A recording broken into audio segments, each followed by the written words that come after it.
Alright guys, welcome back. Today we're talking about sperm donation trickery. I don't know. Fertility clinics in the beginning of time. Oh my gosh. It's like just as bad as Victorian medicine. Pretty much. Pretty much. Clearly we're already up in arms about what we've read. Mm-hmm. So, it's funny because we've been talking about the whole fertility thing, and articles just kind of like, things just kind of show up whenever they're supposed to show up. And so it just so happens that I was having a conversation, like I was in a group chat, and then somebody posted this article to the group chat, and I was like, oh my god, like what the hell? So I read it, and I was just blown away by the complete disregard for anybody's thoughts, feelings, lives, anything really having to do with procreation and fertility in I guess the 1950s, 60s. But anyway, so basically the gist of the article is that there were a bunch of people who were conceived in a fertility clinic by sperm donation, and only to find out that their biological father was not necessarily their father, and on top of that, their biological father in some cases was the fertility doctor. The fertility doctor, or the spouse of the fertility doctor, or some poor unfortunate soul who went there for fertility testing and they used their sperm samples to inseminate women with who were in need of a donation. How backward is that? Yeah.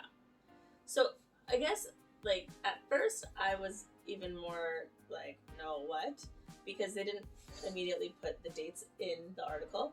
So I was thinking this was happening now. This was, 10 years ago.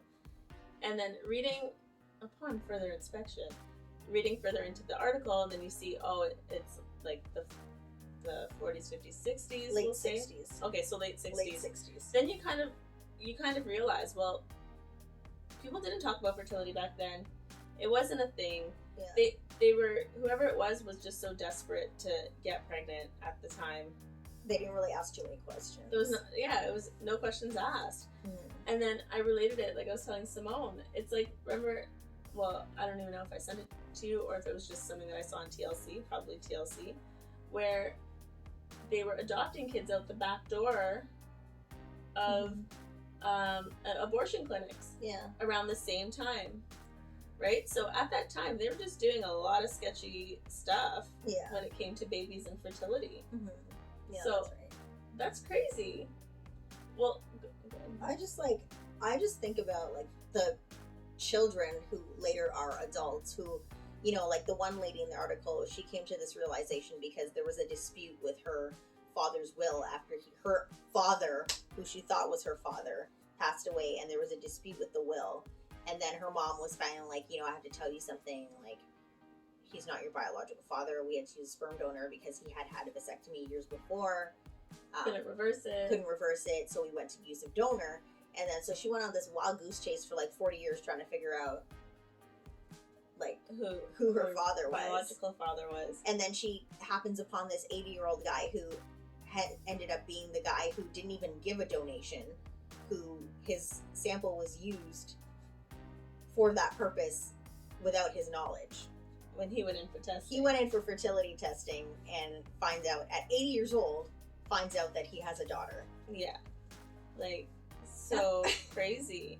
And then he had another daughter, and then she found out that her brother was also not her brother. Yeah. And then, so I think her brother's father was actually the husband of the doctor from the other clinic.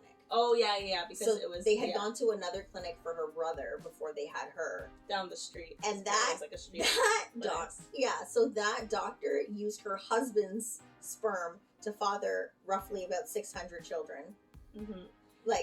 And pretty much each clinic that used, if it was a doctor using their own sperm or using the husband's sperm, it wasn't it was the minimum. 500 was the minimum, because it was thousands. Yeah. Which is so crazy, because in, I don't know, how do you father those kids and not even care to know what happened to them? What happened to them? Yeah. You know, you're just like, oh, here's some sperm. Like, yeah. and I guess, I don't know. I guess it happens all the time with sperm donors, but I don't know. It's just so hard for me. And then at the time, they had no consideration for the kids because it was always a thing of don't even tell. Mm-hmm. Like, at like the a time, lot of kids didn't know that they were either, like a sperm from a sperm donation or even adopted. Like people would hide their adoptions and, you know, raise these children as their own, and without even like telling them an inkling of the fact that they were adopted. Mm-hmm. You know? Yeah, it's all very like cloak and dagger. You know? It's just so crazy, and like the psychological ramifications of that for these people, these kids, well, who are no longer kids, they're like 40s and 50s. Yeah.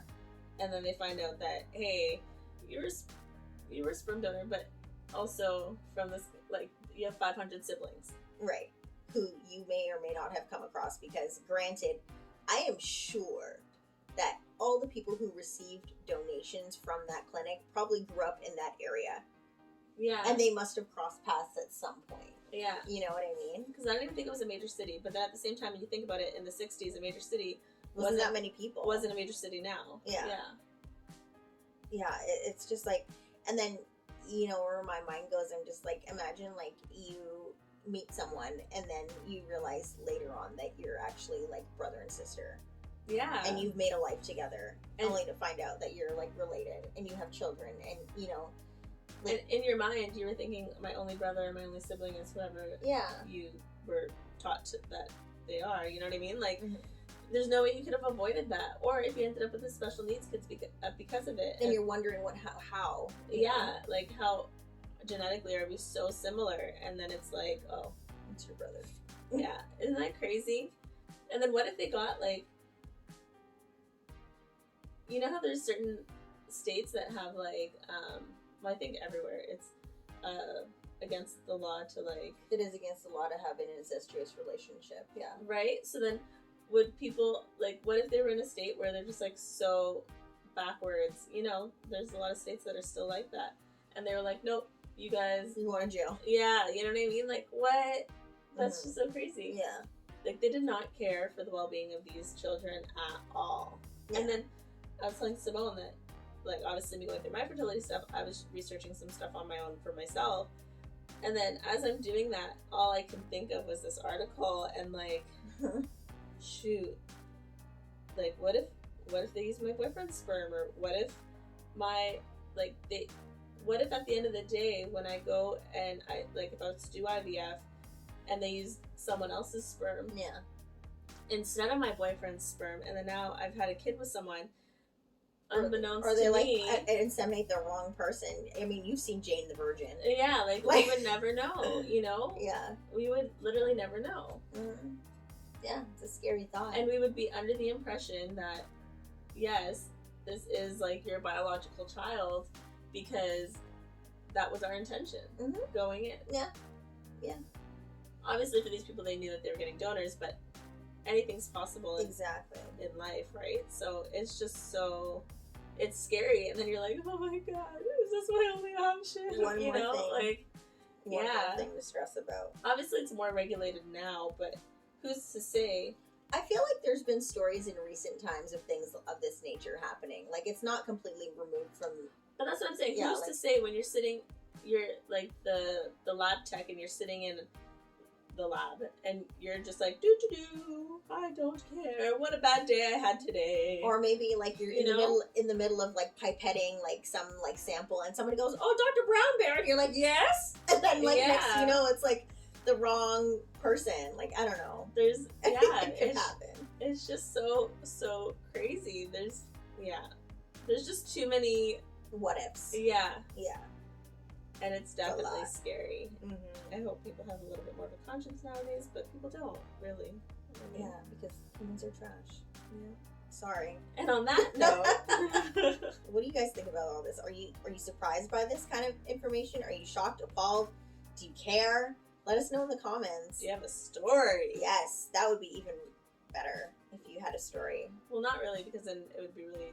horrible situation. No, better, not better like that, but like better in the sense that like it's like more like palpable for someone to be like, oh, actually, you know, like I know blah blah Yeah, blah. yeah, Like you know yeah. what I mean? It's like it's more like what's the word I'm looking for? Like it just makes everything like more like real. Mm-hmm. That you like there's someone who's actually being like, oh, actually this is a thing. Like in 2021, this is still like a relevant thing that actually happens to people. You know? It's crazy. But anyways, yeah, thanks for watching.